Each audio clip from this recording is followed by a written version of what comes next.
プレイヤーの皆さん、ダンジョンストーカーズ TGS2024 公式特別番組へようこそ。ここダンジョンストーカーズの世界では、長年二国間による醜悪苛烈な戦争が繰り広げられた大地。その争いは皮肉にも魔女の戯れで作られた全てを飲み込む闇の深淵ダンジョンによって静まった。ただ平穏もつかの間、巷ではダンジョンを攻略すると魔女の呪いを受ける代わりに多大な富と名誉を手に入れる魅惑の噂が広がり、欲望が人々を深淵へと誘う。プレイヤーは魔女の呪いに臆せず命を懸けてダンジョンに挑む冒険家ダンジョンストーカーズと共に、金、名誉、真実など各々の願いを追い求めて呪われたダンジョンへ挑んでいただきます。それでは三人称エクストラクションゲームダンジョンストーカーズの残忍、美麗、刺激さを身をもって味わってもらうとしよう。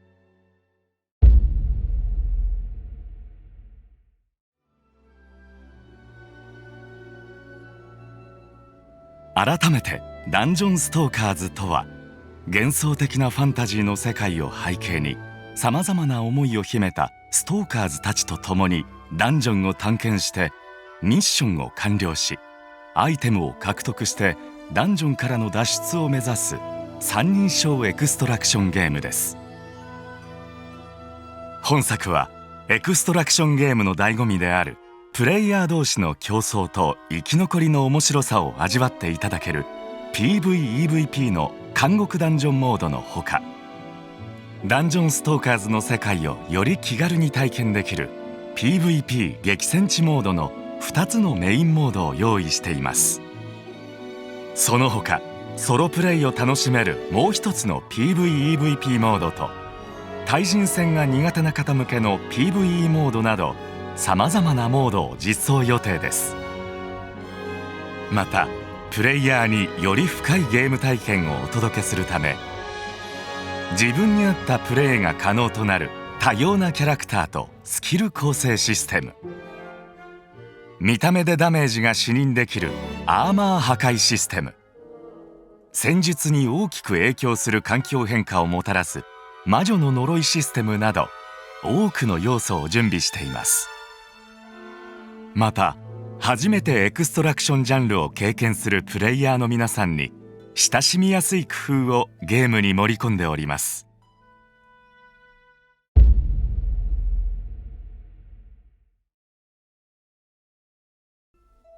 そして個性豊かなキャラクターをプレイできるのも特徴の一つです。ダンジョンストーカーズではゲームダウンロード後から7名以上実装予定のストーカーズの中から1名を選択して遊ぶことができます。それでは各ストーカーズについてご紹介していきましょう。ヒルダ、名門騎士団家の女性騎士ヒルダ。片手剣やメイスと盾を持って戦い、近接攻撃と防御に優れる。ヒルダは礼を重視し、徹底的に王国の騎士だという自覚を持って行動するキャラクター。基本的には敬語だが命令口調で話すことも。ダンジョンに吸い込まれてしまった兄に代わって家紋を再び立て直すためダンジョンへ。父親に認めてもらうためならば命も惜しまない。こういった性格がダンジョンに入る理由ともなっている。ウルド、老練のハンターウルド。弓による遠距離物理攻撃を得意とし、罠を使ったスキルも持ち合わせる。ウルドはもともと一国の軍人だっただけに経験豊富で慎重に行動する。基本的に他人に親切で義理がたいが、感情を表す言葉が上手ではない。タメ口と敬語を人によって分けて使う。突然できた巨大な穴ダンジョン。最愛の娘は友達に臆病者だとからかわれ、一人でそのダンジョンに。そして娘は帰ってこず、この事実を知ってすぐ自分の弓を持ってダンジョンに向かう。ネイブ。ダンジョンをさまよう魔法使いネイブ。杖やダガーによる遠隔魔法を得意とする。ネイブは基本的に無謀な行動をしないが、誰よりも自分の周りの人たちを大切にしている。すべての人に敬語を使うダンジョンをさまよう魔法使い。危機に瀕した状況で一人で逃げ出し、仲間たちが全滅した過去を持つ。その場所には魔石が残されていた。罪悪感に包まれたネイブは、魔石が仲間たちをよみがえらせてくれると信じ、ダンジョンの闇の中を放浪しながら研究している。リオ。お尋ね者の盗賊リオ。ダガーや片手剣を使った素早い動きで敵を仕留める。リオは明るい性格で周りのマスコットキャラ。あることがきっかけで利己的で神経質な性格に変わってしまう。バランが自分を好きだということは知っているが、心を許さない理由がある。すべての人とフランクに話す。盗賊団シュミッターの盗賊。明るくて挑戦的で陽気な姿のおかげで、誰もリオが先天的な病気のために余命いくばくもないことを知らない。だがある日、ダンジョンの赤い花が自分を生かす治療剤であるという事実を聞くこととなる。そしてリオはある出来事をきっかけに盗賊団の盗品である魔石を盗んでダンジョンに向かう。バラン。最前線で戦う戦士バラン。体験による高い近接攻撃力と防御力を持つ。バランは強直な性格で、盗賊団にふさわしくないと嫌う人が多い。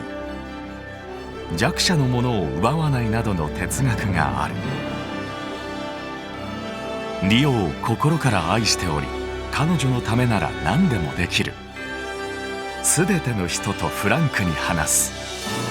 盗賊団シュミッターの仲間だったリオが任務中に裏切り者として制裁命令が下されてしまう。リオを救う条件として、盗賊団のボスがいつでも発動できる死の入れ墨をバランの顔に刻むよう強要。バランは黙々と条件を受け入れ、リオの後を追いダンジョンに向かう。クラッド。光の女神に仕える聖職者クラッド。メイスを武器にパーティーメンバーの回復役も務める。クラッドは光の女神アイオスに仕える正直で正しい聖職者。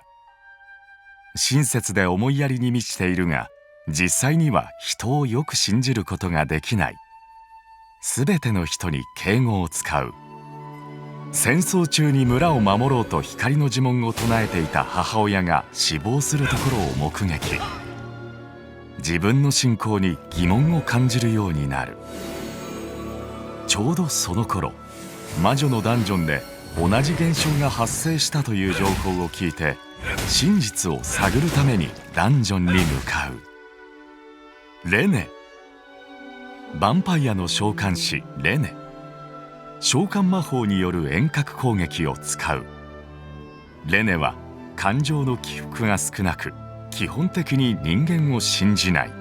他人の行動に大きな関心がなく、関与する他人は邪魔者として片付ける。すべての人とフランクに話す。異世界の不思議を研究するヴァンパイア召喚師。ヴァンパイアとして生まれたレネは、長い人生につまらなさを感じながら隠れ家に閉じこもり、そこで得意な召喚術の研究を行っていた。そんなある日、レネは別の世界へと通じる扉の存在を知ることに。穏やかな人生への希望を抱きながらダンジョンへと向かうことになる。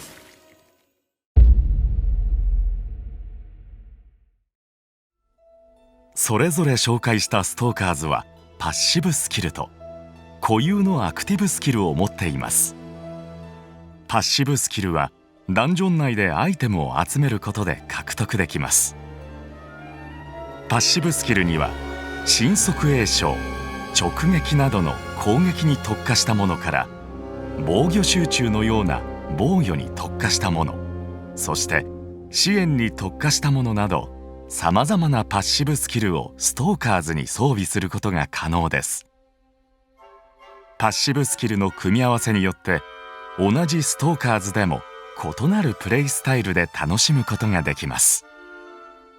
スキルはダンジョン探索の中で見つけたアイテムを使って強化ができるので、ダンジョンへ向かう際はお目当てのアイテムを見つけながら自分のプレイスタイルに合ったストーカーズを育てていきましょう。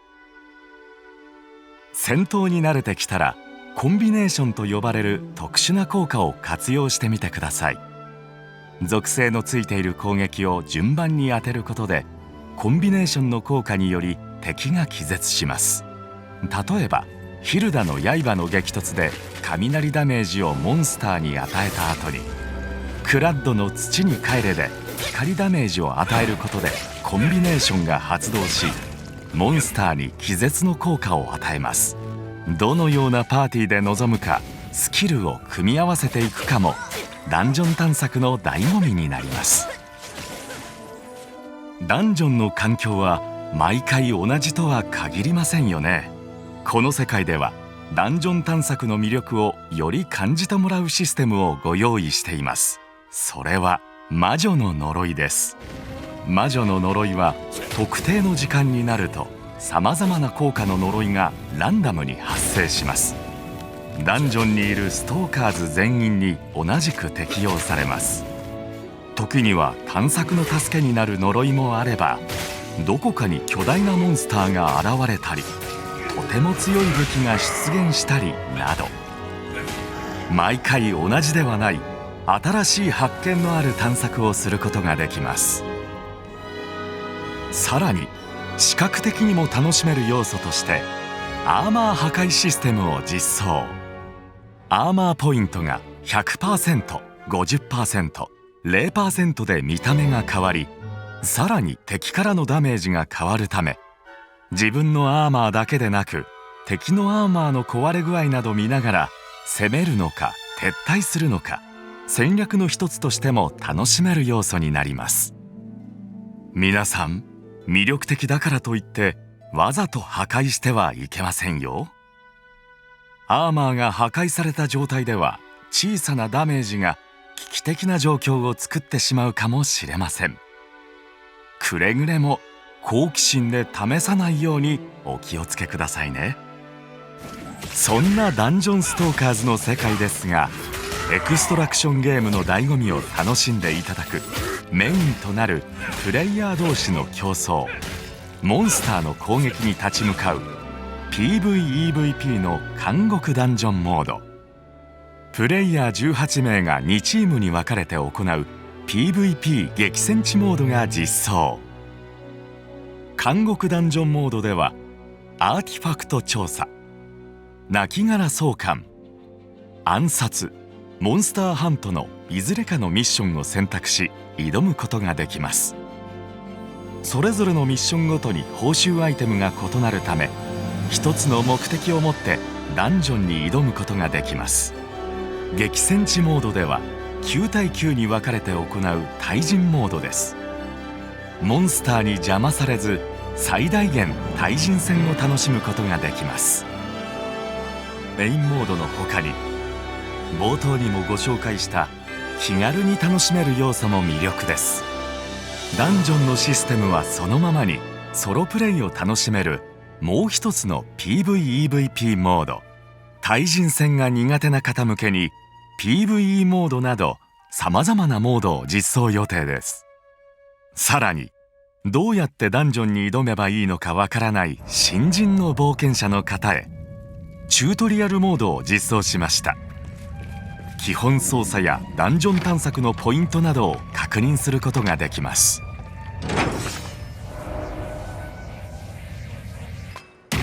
玄人の冒険者の方も訓練モードを使用することでスキルや動き、アイテムの効果などを確認することができます。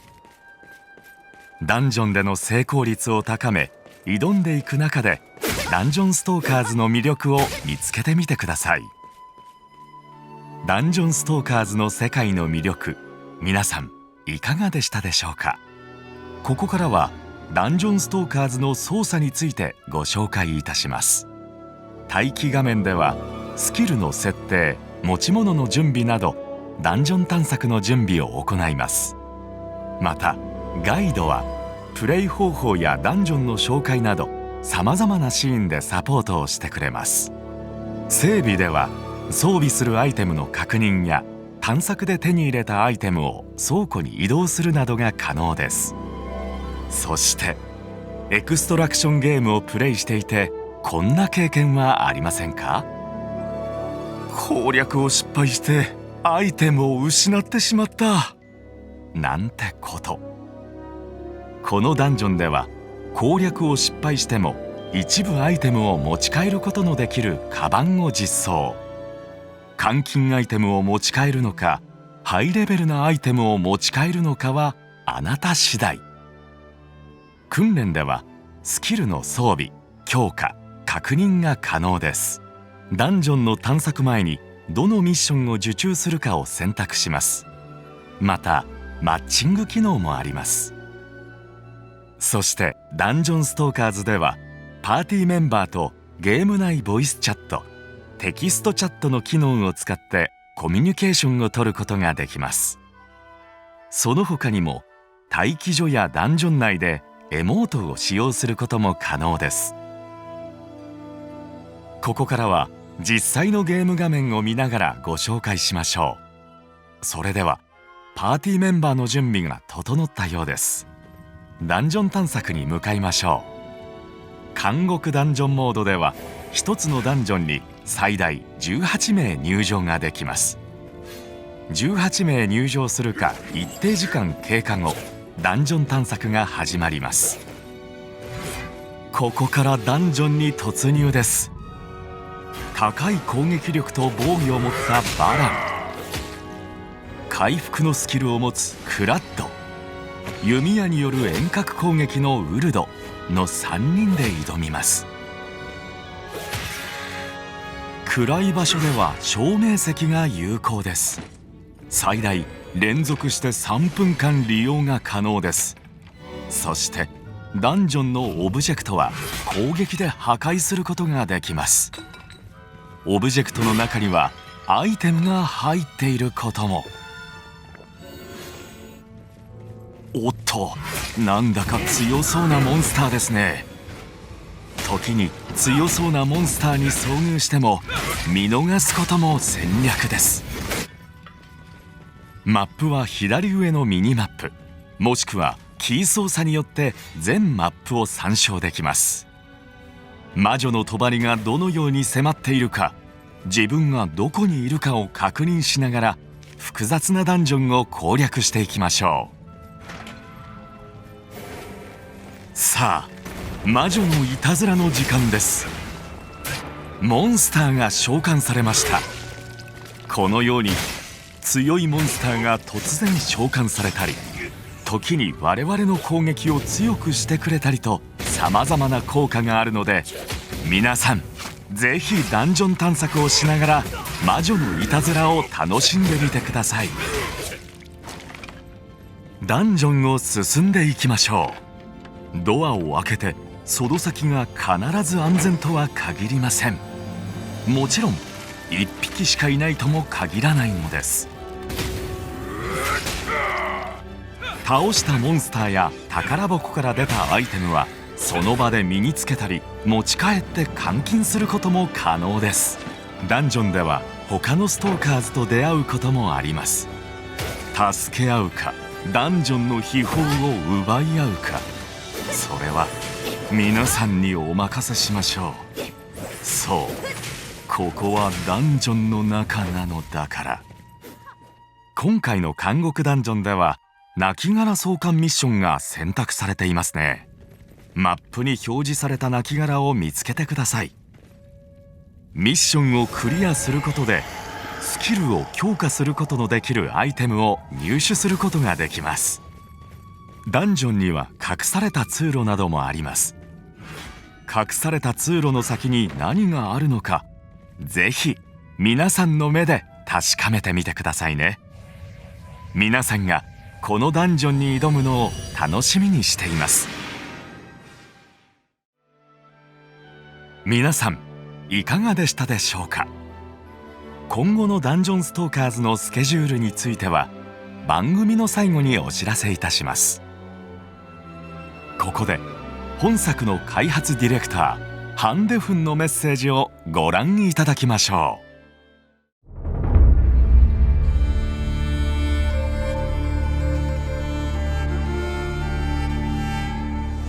う。어둠 속 미지의 세계, 그 안에는 끝없는 모험이 기다리고 있습니다. 정말로 환영합니다. 던전 스토커즈의 세계로 초대드리겠습니다. 안녕하세요. 저는 던전 스토커즈를 개발하고 있는 PD 한대훈이라고 합니다. 예전에는 1인 개발자로서 스매싱 더 배틀, 오버턴, 이제 메탈릭 차일드 같은 액션 게임들을 주로 만들어 왔었고요. 이번에 액션 스퀘어에 합류하면서 던전 스토커즈라는 던전 크롤러 게임을 개발하고 있습니다. 던전 스토커즈는 모험가 분들을 던전의 깊은 곳으로 이끌어주는 던전 크롤러 익스트랙션 RPG 게임입니다. 갑자기 나타난 미제의 마녀로 인해 두 나라 사이에 던전이 생겨나고 그곳에서 보물을 찾고 임무를 하는 사람들을 통칭해서 사람들은 스토커즈라고 부르기 시작합니다. 플레이어분들은 각자의 사용과 개성을 가진 스토커즈들을 선택하여 마녀가 만든 던전을 모험할 수 있는데요.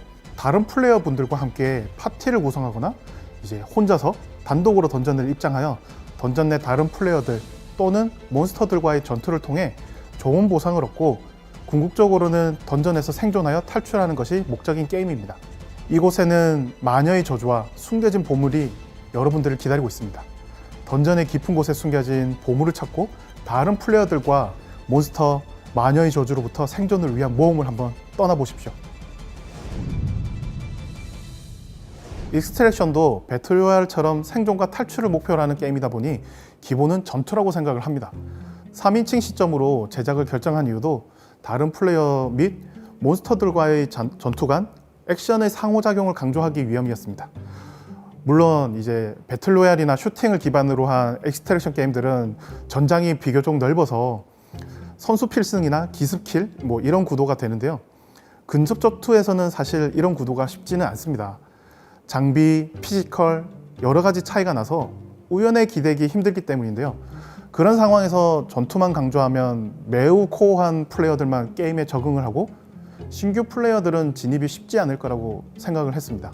그래서 코어한 플레이어들 뿐만 아니라 라이트한 플레이어 그리고 여러 컨셉으로 플레이하는 플레이어까지 다각도로 확보해보고자 전투를 스킬 기반으로 제작해서 상대방의 스킬을 잘 파악하고 상황에 맞게 스킬을 적절하게 사용하는 것을 전투의 중요한 요소로 만들었습니다. 전략은 던전 스토커에서 가장 중요한 부분이라고 할 수 있는데요. 저희 게임만의 갑옷 파괴 시스템 역시 이런 전략성의 중요한 부분을 차지합니다. 던전 스토커즈에서는 입고 있는 갑옷을 부셔야지만 스토커즈들을 처치할 수 있습니다. 갑옷이 부서지는 모습은 단계별로 비주얼적으로 보이고 갑옷이 다 파괴되고 나면 그 상대방의 스토커즈는 아주 약해집니다. 이 갑옷의 부서짐이 비주얼로 표현되는 것만으로도 전투에 대한 전략이 많이 달라지는데요. 만약 파티로 플레이한다면 갑옷이 부서진 파티원을 후방에 배치해서 싸운다던가 반대로 갑옷이 부서진 상대를 발견한다면 이쪽에서 먼저 공격을 한다던가 또는 만약 내 갑옷이 파괴되었다면 전투를 피하면서 던전을 조심조심 돌아다녀야 되겠죠. 그리고 마녀의 저주라는 던전 룰을 바꿔버리는 저주가 있습니다. 던전을 만든 마녀는 뭐랄까요, 아주 장난을 좋아해서 페이즈마다 던전의 룰을 바꿔버립니다. 갑자기 아주 강력한 몬스터를 소환시켜버린다던가 아니면 모든 스토커즈들에게 마법을 쓸 수 있게 갑자기 버프를 걸어준다던가 게임의 밸런스를 좋은 쪽으로 또는 나쁜 쪽으로 완전히 바꿔버립니다. 저희는 PVVP의 PVE 부분을 플레이어 대 에너미가 아니라 플레이어 대 엔바이러먼트, 즉 환경과 싸운다는 생각을 했습니다. 몬스터 역시 그런 환경의 한 부분일 뿐인 거고요. 이런 공통적인 랜덤한 상황을 어떻게 이겨내느냐가 던전 스토커즈에서 재미난 부분이라고 할 수 있습니다. 던전 스토커즈는 단순히 클래스 개념이 아닌 캐릭터라는 개념으로 접근하고 있습니다. 그래서 뭐 A라는 캐릭터 그리고 B라는 캐릭터가 있겠죠. 같은 클래스라도 다른 스킬 기반을 가지고 있고요. 어떤 기사는 방어형에 가깝다면 차후 업데이트되는 다른 기사 캐릭터는 공격형이 되는 식으로 말이죠. 시즌마다 새롭게 추가되는 캐릭터들을 플레이하시는 재미가 반드시 있으실 겁니다. 그리고 저희 캐릭터는 각자 고유의 이야기를 가지고 있습니다. 이 던전에 들어오게 된 사연, 목적들 같은 거 말이죠. 시즌마다 이런 캐릭터들의 이야기를 조금씩 풀어나가려고 하는데요. 단순히 성능 좋은 캐릭터를 사용하는 것을 넘어서 캐릭터의 이야기를 즐겨보시는 것도 추천해드립니다. 그 외에도 본격적으로 출시되면 시즌 퀘스트인 마녀를 만나기 위한 마녀 아련이라던가 자신의 강력함을 시험해볼 수 있는 레이드 보스 등 던전 스토커즈에서만 만날 수 있는 즐거움을 열심히 준비하고 있습니다. 던전 스토커즈는 모든 플레이어가 즐겁게 경쟁하고 생존하는 그런 캐주얼하고 라이트하게 즐길 수 있는 게임이라고 생각을 합니다. 장르적인 재미를 중요하게 생각하면서도 이 장르가 가지는 하드코어함 그리고 조금은 라이트하게 풀었기 때문에 전투나 액션을 좋아하시는 분들이라면 다 추천해드릴 수 있는 게임이라고 생각을 합니다. 특히 동료와 협동으로 플레이하시는 것을 좋아하시는 분들이라면 여러 캐릭터들을 조합하면서 더더욱 즐겁게 즐기실 수 있을 거라고 생각을 하고요. 혹시나 익스트랙션 장르가 너무 스트레스 받고 어렵다라는 플레이어분들이 있어요. 그런 분들을 위해서도 친근하게 접근하도록 많은 부분에서 노력했습니다. 한 게임의 전체적인 플레이 타임이 길지 않게 적절하게 설정을 하였고요. 안전가방이라고 불리는 아이템을 잃어버리지 않는 가방 같은 것들을 무료로 제공하는 등 신규 플레이어분들에게 도움이 될 만한 것들을 많이 준비했습니다. PVP에 스트레스를 받는 플레이어분들 역시 PVE 모드라고 저희들이 이제 몬스터와 싸울 수 있는 그런 모드도 준비되었습니다. PVE 모드는 여러 테스트를 통해서 많은 호응을 얻은 컨텐츠인데요. 이곳에서 동료들과 같이 장비를 맞추고 강해지신 다음 PVE VP 던전에 도전을 하실 수 있습니다. 그리고 게임을 알려드릴 튜토리얼 역시 준비 중이므로 익스트랙션 장르에 관심이 있지만 허들이 높아서 못 해보고 있다 라고 하신다면 던전 스토커즈를 꼭 플레이해 보셨으면 좋겠습니다. 플레이어분들이 선택할 스토커즈, 즉 캐릭터들의 디자인은 정말 신경을 많이 썼는데요. 저희 게임의 큰 차별점이기도 합니다. 크게 남성 캐릭터와 여성 캐릭터로 구분해서 개성 있는 캐릭터를 만들기 위해서 개발팀에서 많은 연구를 하고 있는데요. 뭐랄까 멋지고 아름다운 외형은 던전 스토커즈의 큰 특징 중 하나이고 단순히 디자인뿐만 아니라 갑옷이 파괴되었을 때의 형태 역시 고민해야 하므로 사실 일반적인 캐릭터를 만드는 것보다 훨씬 많은 신경이 들어가게 됩니다. 게임에서 가장 많이 방문하게 되실 던전의 경우에는 탁 트인 느낌보다는 던전 특유의 갑갑한 느낌을 느껴주셨으면 하는 의도를 가지고 전체적으로 제작되었습니다. 랜덤하게 만들어지는 던전은 향후 시즌마다 새로운 장소를 추가하고 지루하지 않게 탐험하는 기본을 증폭시키기 위해서 노력할 것입니다. 그리고 던전 스토커즈만의 서사를 여러 컨텐츠의 배경으로 넣을 생각입니다. 현재 개발된 감옥 던전과 앞으로 추가될 지역에서는 이 세계관의 이야기가 흐르고 있다는 느낌을 받으실 수 있도록 제작하고 있습니다. 몬스터는 최대한 던전에서 마주치고 싶지 않다라는 느낌으로 제작을 하였습니다. 그래서 너무 흔히 말하는 전통적인 디자인의 몬스터보다는 조금 기분 나쁘고 기괴한 느낌의 몬스터들이 현재 던전을 돌아다니고 있는데요. 대신 레이드용 에픽 보스들은 딱 봐도 디자인이 너무 멋지다, 이런 적과 싸워볼 수 있더니 두근두근하다 라는 감정을 중요시해서 제작하고 있습니다.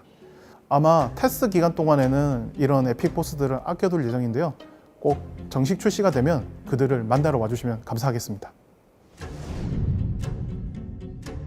구체적인 일자는 아직 공개하기 어려운데요. 이유는 앞으로도 출시 전에 몇 번의 베타 테스트를 진행하여 게임의 완성도를 높일 계획이기 때문인데요.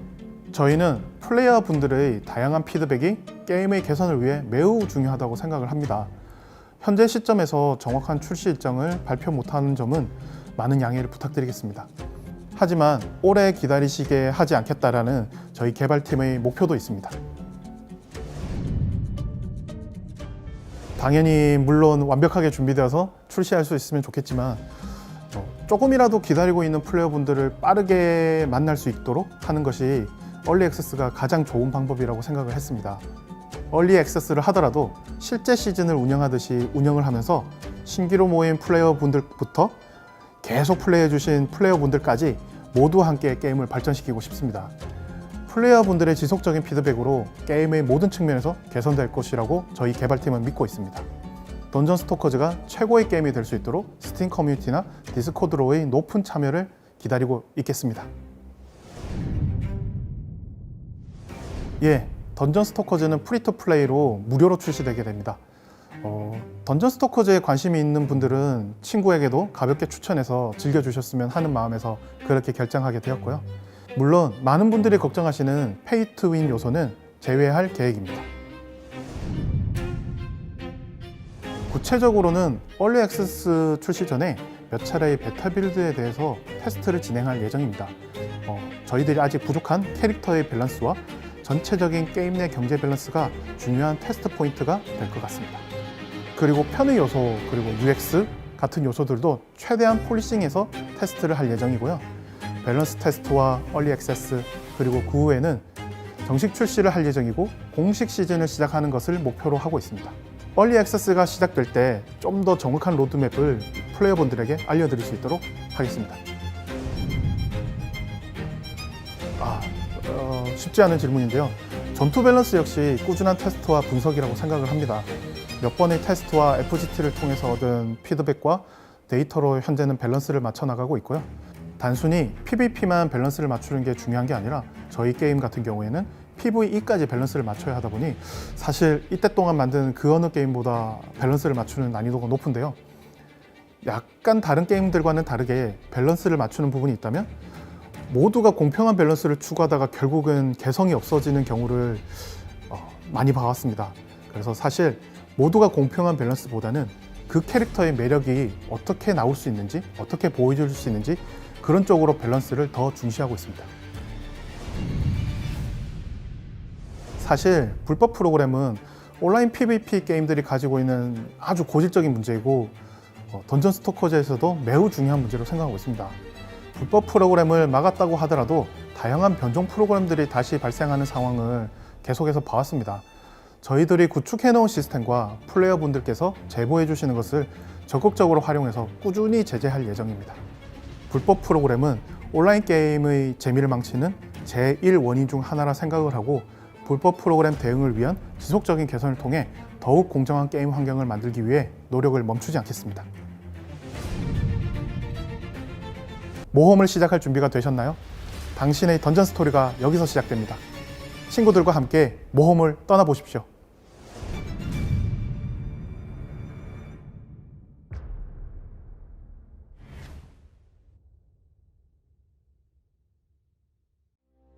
皆さんいかがでしたでしょうか。今後ダンジョンストーカーズではプレイヤーの皆さんと共により良いプレイ環境を作っていくためにテストプレイをしていただける期間などを設けております。ダンジョンストーカーズの情報は公式 X、公式 Discord チャンネルで発信しますので、フォロー、そしてご参加をお待ちしております。それでは皆さん、次はダンジョンストーカーズの世界でお会いしましょう。